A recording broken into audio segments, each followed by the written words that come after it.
Bom dia, turma! Mais uma aula de matemática começando. O nosso assunto na aula de hoje é radiciação, um assunto que vocês já conhecem e que hoje a gente vai aprofundar um pouquinho mais esse estudo, tá bom? Galera, na matemática a gente trabalha com operações inversas. Exemplo, lá nas operações fundamentais, adição e subtração são operações inversas entre si. Depois a gente aprende multiplicação e divisão, né? Que também são operações inversas entre si. A quinta operação matemática que a gente aprende é a potenciação e depois a radiciação. E elas também são operações inversas. Então, a radiciação é a operação inversa da potenciação. Só para vocês relembrarem, a potenciação é o quê? É uma multiplicação entre fatores iguais. Então, exemplo, se a gente tem lá 5 elevado ao quadrado, isso é o quê? É 5 vezes 5. É essa base vezes a própria base, quantas vezes o expoente indica, né? E 5 vezes 5 é 25. Aí, na radiciação, galera, eu tenho o resultado da multiplicação e eu quero descobrir o número que foi multiplicado infinitas vezes, repetidas vezes, tá bom? Então, vamos aqui para o meu exemplo. Esse primeiro exemplo, eu tenho uma raiz quadrada de 49. E a raiz quadrada de 49 é 7. Por que que é 7? Porque 7 elevado ao quadrado é 49, correto? Lembrando que esse símbolo matemático se chama radical. Dentro do radical, a gente tem o radicando. Esse número aqui, ó, é o índice e o resultado se chama raiz, beleza? Claro que não existe só raiz quadrada, existe a raiz cúbica, a raiz quarta, a raiz quinta. Então, eu poderia ter aqui, ó, um outro exemplo. Raiz cúbica de 27. Então, o que a gente precisa pensar? Um número elevado ao cubo que resulte em 27. Então, 2 elevado ao cubo dá 27. 2 elevado ao cubo é 2 vezes 2 vezes 2. Que vai dar 4, 4 vezes 2, 8, não dá 27. 3 elevado ao cubo dá 27. 3 elevado ao cubo é 3 vezes 3 vezes 3. 3 vezes 3 é 9. 9 vezes 3 é 27.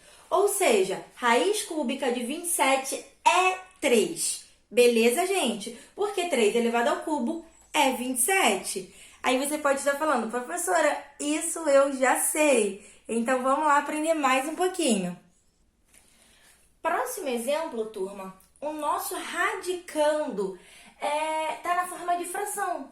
E aí, como que a gente vai fazer isso? Moleza.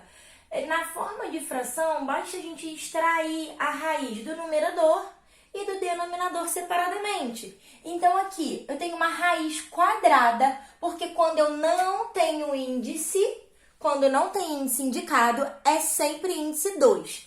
Então, é uma raiz quadrada. Deixa eu colocar o 2 aqui, ó.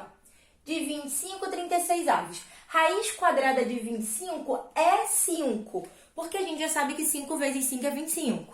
E raiz quadrada de 36 é 6, porque 6 vezes 6 é 36. Então, é 5 sextos o resultado.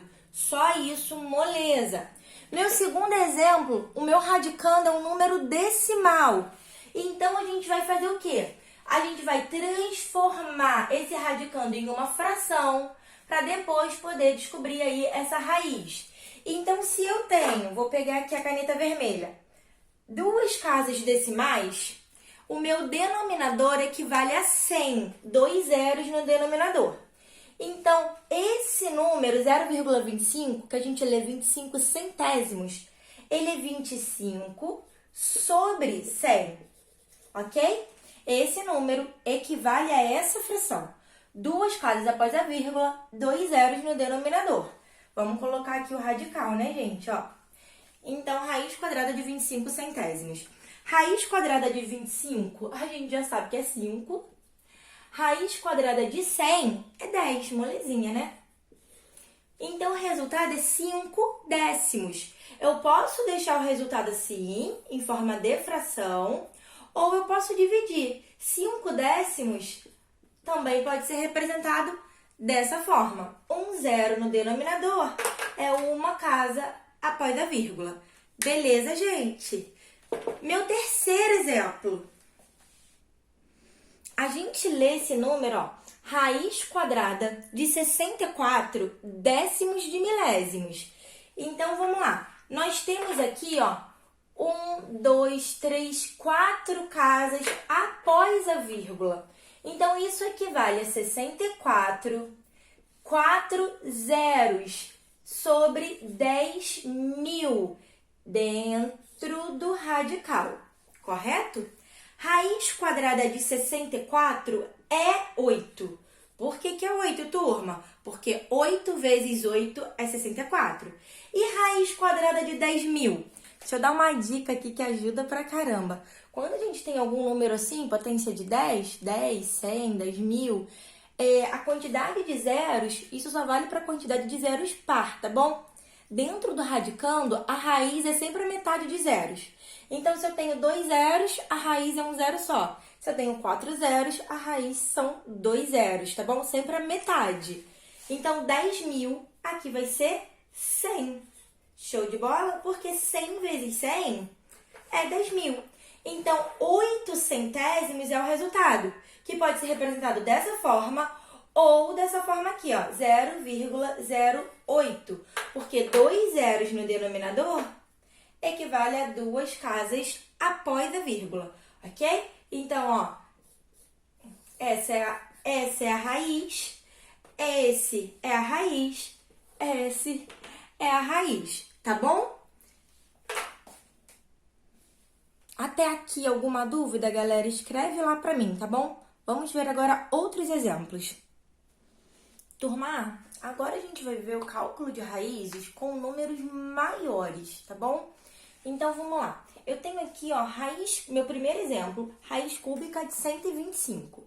Então, uma forma prática da gente resolver isso é pela decomposição em fatores primos, tá? Esse exemplo nem é difícil, mas pode ser que o nosso radicando seja um número muito grande. Então, a decomposição em fatores primos é o que vai aí salvar a gente para descobrir esse resultado. Então, vamos lá, ó. Raiz cúbica de 125.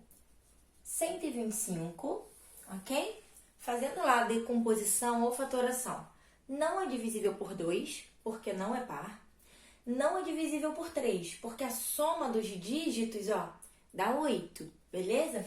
É divisível por 5, que vai dar 25, essa divisão, que dividido por 5 vai dar 5, que dividido por 5 vai dar 1. Ou seja, 5 elevado ao cubo. Então, raiz cúbica de 125 equivale a raiz cúbica de 5 elevado ao cubo. Beleza? Peguei o 125, fiz a decomposição em fatores primos, substituí. Turma, todas as vezes que a gente tem um índice e um expoente do radicando, quando esses dois números são iguais, numa linguagem fácil, a gente fala o seguinte: corta, corta. E qual é o resultado? 5. Ou seja, 5 elevado ao cubo é 125. Então, raiz cúbica de 125 é 5, beleza? Vamos ver outro exemplo? 441. Será que meu espaço aqui vai caber? Não é divisível por 2, porque não é par. 4 mais 4 mais 1 dá 9, ou seja, é divisível por 3, né? Relembrando lá aquelas regrinhas de divisibilidade que ajudam a gente a fazer essa divisão de forma mais rápida. 441 dividido por 3, galera, quem não sabe de cabeça é só ir lá no cantinho. Vai dar 147. 1 mais 4 é 5, 5 mais 7 é 12. A soma aqui dos dígitos, ó, dá 12. Ou seja, também é divisível por 3, porque 12 está lá na tabuada do 3, né? Então, 147 dividido por 3. Essa divisão vai dar 49, ok? 49 não é mais divisível por 3. Não é divisível por 5, é divisível por 7, que vai dar 7, que dividido por 7 vai dar 1. Ou seja, 441 é a mesma coisa que 3 elevado ao quadrado vezes 7 elevado ao quadrado. Então, vamos substituir esse radicando aqui, ó. Decompondo 441, 441 equivale a 3 elevado ao quadrado vezes 7 elevado ao quadrado. Deixa eu diminuir aqui meu radical, ok? Quando não tem índice, a gente já sabe que o índice é 2. Ou seja, esse índice é igual ao expoente, correto? Então, esse expoente, a gente fala numa linguagem fácil que corta com índice, o 3 sai de dentro do radical. Esse expoente também corta, porque tem o mesmo índice. Então, ele também sai do radical. 3 vezes 7, 21. Ou seja, galera, raiz quadrada de 441 é 21. Esse é o resultado. Turma, fácil ou difícil? Contem lá pra mim. Moleza, né? Conta lá pra mim. Qualquer dúvida é só me chamar. Agora a gente vai pros exercícios. Até nosso próximo vídeo, tá bom? Um beijo.